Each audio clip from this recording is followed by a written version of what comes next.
Thank you very much.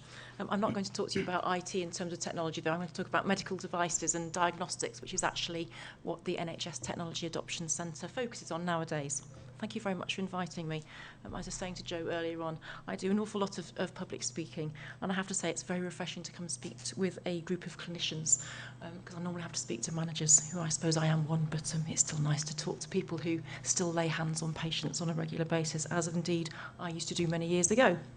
So, what is the NHS Technology Adoption Centre and what are we about?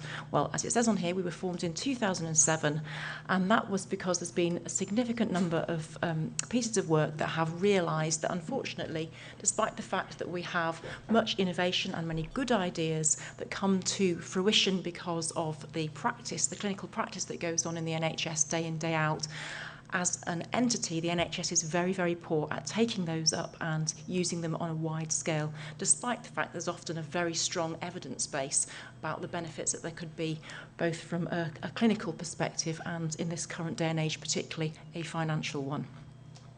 We're a small organisation, but we are actually the only one in the NHS that is solely focused on supporting and working with NHS organisations, both providers and commissioners, to actually take them through all of the practical steps of what needs to happen if you're going to take an idea that's proven, in our case, because we tend only to work with technologies that already have an evidence base, but actually to get those into routine, sustainable clinical practice.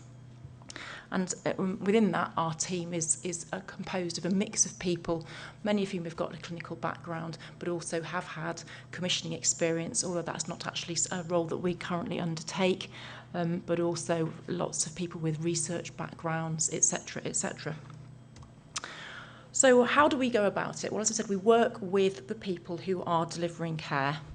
And you will know yourselves, I'm certain, that when you have been involved in helping to introduce new care pathways or in using new kit in particular, that it isn't always as simple as taking it out of the box and starting to use it. Yes, of course, there are training implications, but actually sometimes it can mean the entire redesign of a care pathway.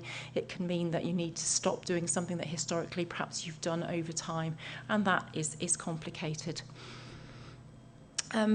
I think the other, well, I suppose I've talked about care pathways, but I just want to emphasise this, is that people often fall into the mistake of thinking that if they just start to do their little bit differently, then everybody else will fall in behind them. And I'm sure many of you will know that it's not as simple as that, particularly if people are not fully aware and involved in the discussions that might need to go on about how people are going to be working differently in the future, the fact that there might be new training requirements, the fact that actually it may be that different members of the multidisciplinary team will be able to assume roles that they perhaps haven't historically done.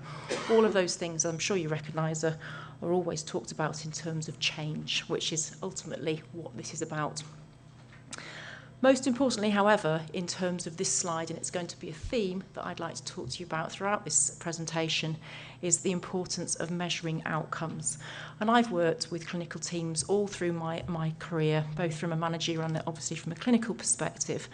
And I've seen on so many occasions clinicians who are so enthusiastic about what they want to do and new ideas that they want to bring into practice, but they spend quite literally hours and hours and hours trying to convince their managerial colleagues about what they should do. And even to this day, I often go in and talk with people who have made a change, who clearly are making a big difference in terms of patient outcomes, but nobody thought at the beginning of the process that they should actually be identifying what the measures are about how they're going to assess the change. Now, you might, sitting and looking at the presentations I've seen this afternoon, you're all scientists, you all understand the importance of measuring statistical significance and change, etc. But unfortunately, often in the NHS, that in terms of the things that will make managers and clinicians take notice are not taken into account. So if I've got one recommendation to you, if you're going to get involved in this sort of work, it's being very clear right from the outset about measuring your baseline and making sure that your data collection all the way through counts the right things to influence the people who ultimately will make decisions. So what are some of the things that we get involved with that actually are the main issues that prevent people being able to take technology and get them into use, as I've talked about? We talk about budget silos, and some of you might recognise this, but basically what happens so often is that a change in practice using a new technology comes into place. It might cost, for example, a hospital money to buy the kit, perhaps the disposables are more expensive, etc. And it may mean that perhaps, and I'm going to give you an example with a couple of case studies, but it may mean, for example, that a patient that perhaps needs to go to theatre 2 or 3 times to have a series of different treatments over a length of time may only need to be admitted to hospital once. Great for the patient, perhaps there are better outcomes, but of course the hospital loses income. The commissioners, however, are delighted because they've made a saving. There's a big disincentive for a provider who's focused on money, although of course nobody ever is entirely, but that is a disincentive. Sometimes as well, of course, new procedures come into play. There may be an associated tariff, but it might not actually cover the cost of that particular procedure. So again, a hospital can be at a disadvantage from a financial perspective, and it's difficult then to get people on board. So again, that's why it's important to focus on the clinical outcomes and the benefits that are being delivered. I'm not going to particularly labour the fundamentals of procurement. I'm sure you'll be glad to hear. But the reality is that there are lots of different pieces of legislation around the rules for procurement. It doesn't take much to suddenly find yourself in a situation where you need to go out for a European tender as an organisation. That is complicated and people don't like to do it. So it's another reason why it's very hard sometimes to get these new technologies into use. We talk about the real-world evidence, and we often see new pieces of kit that have been through randomised controlled trials, and it's very clear that there are improved outcomes. But as you will all know, that sometimes within the context of research, the way in which a piece of equipment is used and how it is viewed, etc., is very different from what happens when you then try to use it routinely day in, day out. I always give a slightly strange example, but I feel it's very relevant. A lot of people come to us with examples of different sorts of devices to prevent deep vein thrombosis. Everything, of course, from a traditional stocking, and there's amazing how many different varieties there are of those, right through to very clever inflatable cuffs, etc. And it may well be that they have great outcomes, but of course, if it takes the staff that are actually having to fit those to the patients 3 times as long, they're never going to use it. And that's what we talk about as real-world evidence. Let's think about it from that point of view. And basically, a lot of people don't have an opportunity within their careers to make big changes like this, to bring in very complex pieces of equipment. And it is complicated, and they don't have that planning experience. So I'm going to just talk about that in a minute. People also don't like to stop doing something that they've done for a very long time. But if you're trying to find financial benefits, unless you stop doing things you no longer need to do, of course, you're not actually going to realise that to the extent that you might want to. And again, that's a big part of trying to convince your commissioners and your managers that there's some benefit of making change. And at the end of the day, as you will all know, communication, even sometimes with your colleagues when you're busy doing the day job, is very, very difficult. And if people feel they're not involved and people feel that they've not been consulted, I'm sure we've all been in many situations in our career, and I certainly have, when people put their foot down and say no, and often it's just because they haven't been involved to the level they should have been. So that's just another lesson that I have learned. So a quick case study. I have to say, I was a little bit anxious about showing this one because it's going to be about fluid management.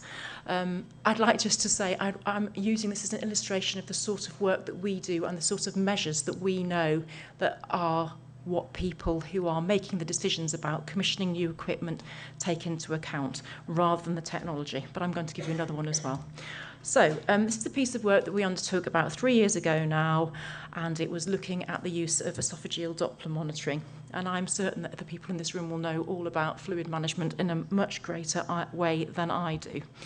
But what we were able to, the reason why we wanted to look at this is that we know that for patients who are undergoing high-risk surgery and who are critically ill, that managing their fluid is very important in terms of mortality as well as their other aspects of their care.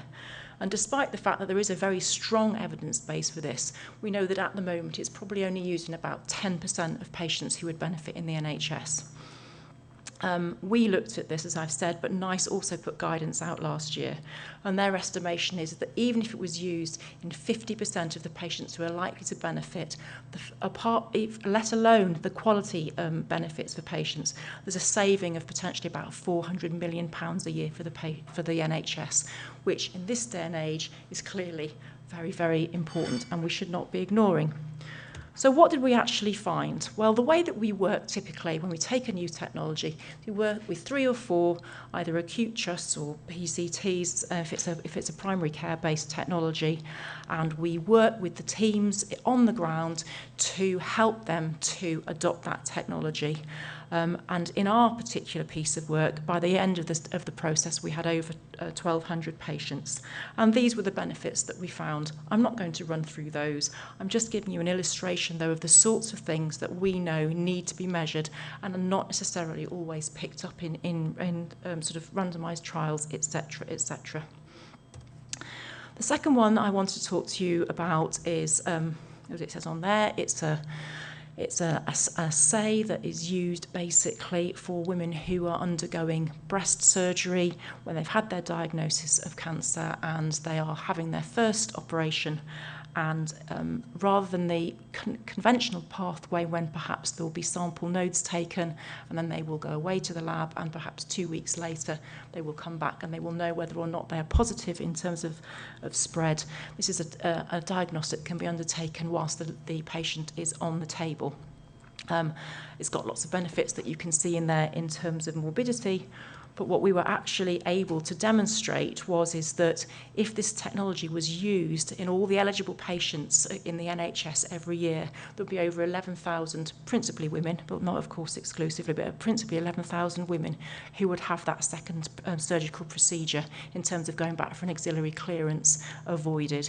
And we work very closely with the York Health Economics Consortium to actually make sure that our financial calculations are robust, and their calculation is that admittedly a lot smaller than the fluid management, but there's still about £5 million worth of savings to be made for the NHS every year. And these are the sorts of factors again that we looked at in terms of those costings.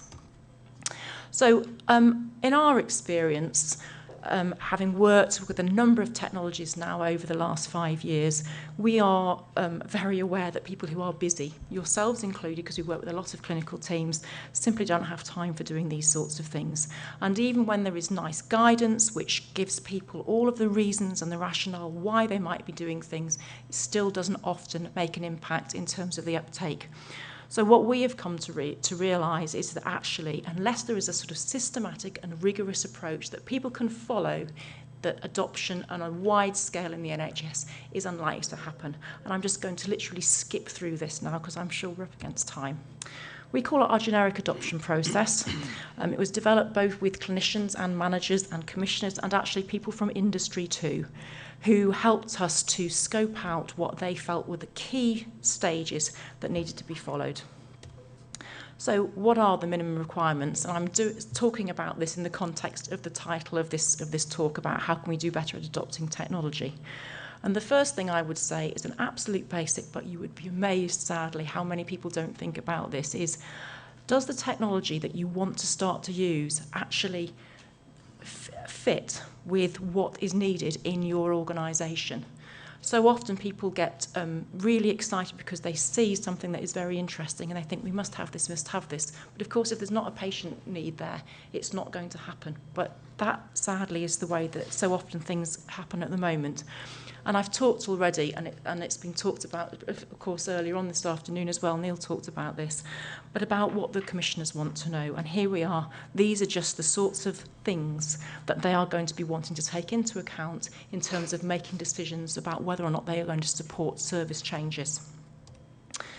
So what about those clinical outcomes? What are the things that need to be thought through and need to have information collected, both internally to help trusts make decisions about what they're going to prioritise, but also, again, to come back to the commissioners. But it's not just about that, I have to say. When I talk about operational service requirements, ultimately, of course, you want these technologies to be in a situation where you've got the right quality standards clarified in terms of what you are trying to make a difference to, that all the clinical governance that needs to be around that in terms of safety, etc., is in place. So it has to work through all of the mechanisms in the trust in terms of sign-off, etc. Business cases are the bane of everybody's life, I know that, and I've seen so many clinicians who come out of managers' offices with sort of version 15 that they've been typing in their own time. There's a few wry smiles in the room when I say that. At the end of the day, though, a business case is a business case, and we're very clear that people should never be having to start with a blank sheet of paper. So what I'm talking about is all available on our website, and there's a reference at the end, and there's a template on there, so people can just pick it up and use it. And that's why I'm talking about practical. There's enough to do without having to add in all the complexities around this. But having that business case, understanding what the implications are, both in terms of the capital expenditure that might be required, but actually what the additional costs of training are, whether or not the clinical team, the balance might need to change, etc. It all needs to be in there, or your business case is never going to go through. And again, I know I'm labouring it, but it's so important, actually understanding what the metrics are and collecting the relevant information. Moving on, okay, so I've got all these great ideas, how we're going to go about it. This is the problem in terms of the time that people have got in their daily practice. But I know that if you don't bring together the key people and make sure that they are given the time to look at all of the different things that need to be resolved in terms of implementation, so that can be about what is the way that we work now, what is the current pathway, how is it going to change. If you don't have the group of people to have that conversation, and you have somebody in there who is given more time than the others to actually have the conversations that are necessary, to identify what all the problems are and to go away and solve them, you are very, very unlikely to get a big change in terms of a new technology into place. And I've seen it fail time and time again. And the most important things in there is, yes, you do need somebody from the trust executive that is involved in there who will go and make sure that things happen. But to those of you who are clinicians, that clinical leadership, for me, is the only thing that fundamentally makes it fall or run in the end. Not only your clinical leadership in there, but actually your peers as well, to find all of the people who are going to be able to talk with their colleagues who sometimes are not convinced. It needs to happen in that way. I've talked about the fact that procurement is complicated. Every trust has got people in somewhere, usually in the basement, who knows how to do this stuff, and it's worth bringing them in right from the word go, because it's nothing worse than getting so far down the line in terms of your adoption process, and then finding that you're going to have to wait 3 or 4 months because you have to go through some legal stages. And again, gosh, I've put it on again, but that's why it's so the robust data collection. So what does that mean? If you're going to understand the outcomes and you're going to be able to have the data to convince people that not only the adoption of this technology, but let's think strategically here, let's think about the next one and the next one that you might want to see over the phase of your career. It's about being able to convince the decision makers in the trust that you know what you're doing, that you can make a change, that you will deliver benefits, and therefore the next time you go with an idea, they are much more likely to be responsive. So, you know, I always say to people, don't just think about this particular piece of work, think about the next ones that you want to do. So here we are, just some key things that make a difference. Be absolutely clear who's responsible for collecting that data. There's nothing worse than getting halfway through and realising that it hasn't been happening. Of course, within clinical trials, that's often resourced. It's not usually in a routine clinical change. I've talked about the accountability for implementation in there, but you just need to, again, be thinking about it. Who is ultimately responsible for this? I'm not going to go through all of these here, but at the end of the day, thinking again about people's longer-term careers and wanting to see the big policy push now in trying to improve the innovation in the NHS, and I know that Graham is going to talk to you a little bit about this in a minute, but there is a drive and an expectation that your chief executives are now starting to be encouraged, should I say, with a very firm hand to get more involved with. So it is likely that this agenda is going to increase in its importance in terms of the way your organisations are operating. And finally, I've talked a little bit about communication, and I just want to emphasise again, it's making sure that right from the word go, everybody knows what's happening and what the effects are likely to be. And I know that sounds very, very simplistic, but as I've said, if people don't feel involved, then that tends to be when the brakes go on. And gosh, surprisingly again, collect and publish your data. But that's not just in terms of yourselves and your own clinical team. That's the strategic bit again about helping people in the organisation and your commissioners understand that you know how to do this and that there is benefit in doing it, because that helps you in terms of your longer aspirations to improve the service that you'll be offering. So just in conclusion, we've got 5 years now of experience of adoption in the NHS, and I just gave you 2 very brief case studies there. Our learning is that this needs a systematic and structured approach. And again, the communication that you need and the collaboration that's required both within an organisation and with commissioners if it's from a trust is absolutely crucial, because without it you are not going to achieve the benefits that I undoubtedly believe will be looking for. And there is the reference both to our website, where you'll be able to find some of this information, and also if any of you have got any questions that we haven't got time for before, if you email that email address, it will be forwarded on to me. So thank you very much. So Sally, you've guided us very, very clearly and concisely through how to adopt new technology. Thanks very much. Any questions or comments? Question. I mean, suppose we decide that we haven't got the technology that you're trying to get across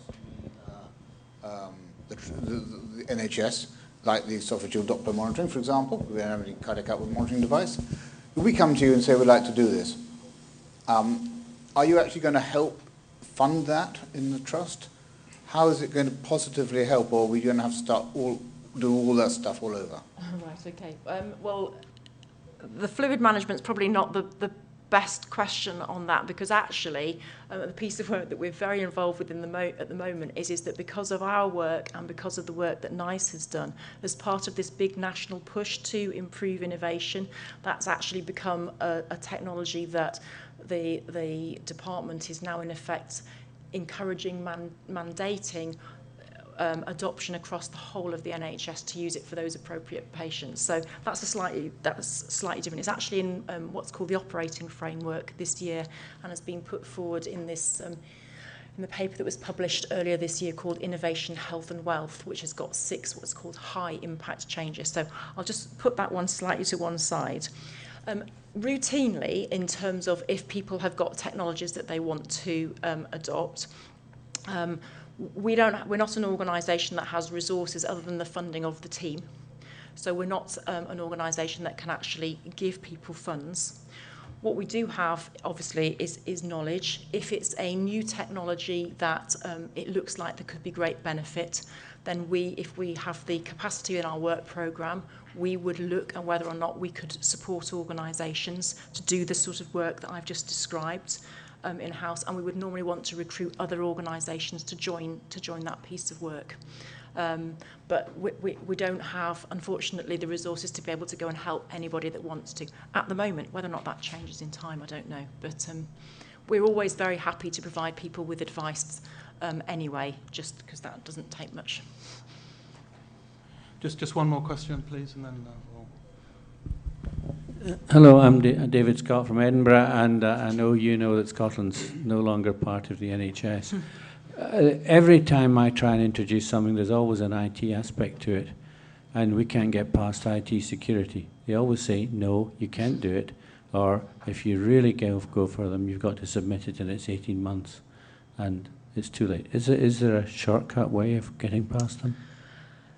Sadly not, because of usually it's the constraints either about patient confidentiality or how it links into PAS systems or all of those sorts of things. I suppose it would go back to my comment earlier on, as in the early nubbins of wanting to start to implement some form of change, making sure that one, you've got the right people involved in the discussion, which has to include the people that make those decisions, and actually having executive sign off that this is an organisation is something that you want to have done. And therefore, if you're hitting problems operationally, you know, and we do when we're working with organisations. In fact, last year we had to abandon one implementation project because 6 months on IT had not done what they said they were going to do. So I'm not saying we do it right every time, but you know, if you have got that sign up and you've got the executive sign up, and ideally in terms of your clinical leadership, not only the people that are relevant to that specialty, but the medical director, that usually helps to free things up, but not always.